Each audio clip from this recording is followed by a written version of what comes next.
Hi friends, నేను మీ మహాలక్ష్మిని. Welcome to Mahalakshmi kitchen. ఈరోజు మన కిచెన్లో ఎగ్ బోండా లేదా ఎగ్ బజ్జీని ఎలా ప్రిపేర్ చేయాలో చేసి చూపించబోతున్నాను. ఇప్పుడు నేను చెప్పబోయే ప్రాసెస్లో కానీ ఎగ్ బజ్జీ చేస్తే టేస్ట్ అయితే 100% చాలా బాగుంటాయి.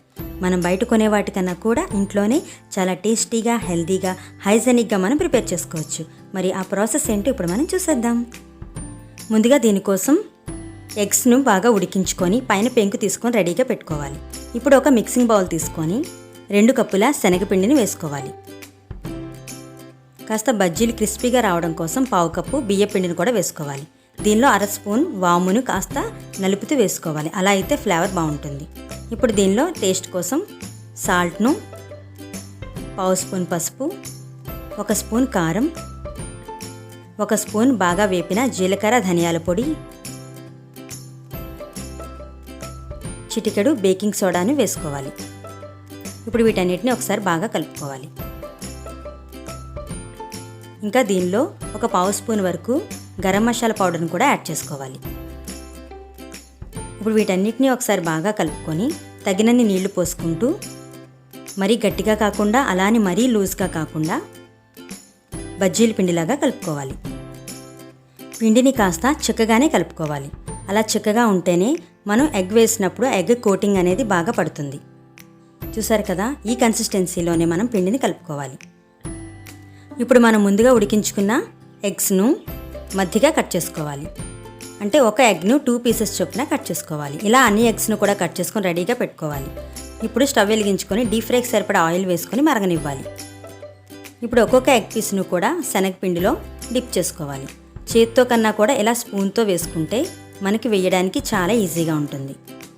చూసారు కదా, ఈ విధంగానే ఆయిల్కి పట్టినట్లుగా ఎన్ని పీసెస్ పడితే అన్ని పీసెస్ను కూడా శనగపిండిలో డిప్ చేసుకొని వేసుకోవాలి.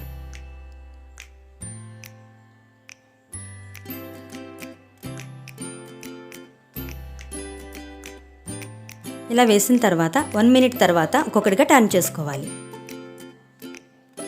ఇలా 2 వైపులా కూడా బాగా ఫ్రై చేసుకొని టిష్యూ ఉన్న ప్లేట్లోకి తీసుకోవాలి.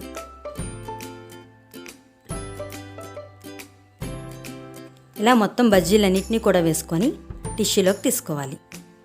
ఇప్పుడు బజ్జీలోకి ఆనియన్ స్టఫింగ్ కోసం ఒక ఉల్లిపాయను చిన్న ముక్కలుగా కట్ చేసుకొని అందులో కొద్దిగా సాల్ట్ ఇంకా కొద్దిగా కారాన్ని యాడ్ చేసుకొని బాగా మిక్స్ చేసుకోవాలి. ఇప్పుడు ఒక్కొక్క బజ్జీ తీసుకొని నేను వీడియోలో చూపించిన విధంగా కట్ చేసుకొని మనం ప్రిపేర్ చేసుకున్న ఆనియన్ మిక్స్ని స్టఫ్ చేసుకోవాలి. ఇలా అన్ని బజ్జీలు కూడా స్టఫ్ చేసుకొని పెట్టుకుంటే టేస్ట్ మాత్రం చాలా బాగుంటాయి. బయట కొన్న వాటికన్నా కూడా ఇంట్లోనే చాలా ఈజీగా, టేస్టీగా మనం ప్రిపేర్ చేసుకోవచ్చు. చూసారు కదా ఫ్రెండ్స్, ఎంతో రుచికరంగా ఉండే ఎగ్ బోండా లేదా ఎగ్ బజ్జీని మనం ప్రిపేర్ చేసుకున్నాం. మీరు కూడా తప్పకుండా ట్రై చేసి మీకు ఎలా వచ్చిందో మీ ఫీడ్బ్యాక్ నా కామెంట్ రూపంలో తెలియచేయండి. మా ఛానల్ని ఫస్ట్ టైం చూస్తున్న వాళ్ళైతే ఛానల్ని సబ్స్క్రైబ్ చేసుకొని పక్కనే ఉండే బెల్ ఐకాన్ని యాక్టివేట్ చేయండి. అలా అయితే నేను పెట్టే ప్రతి వీడియో కూడా నోటిఫికేషన్ రూపంలో వస్తుంది.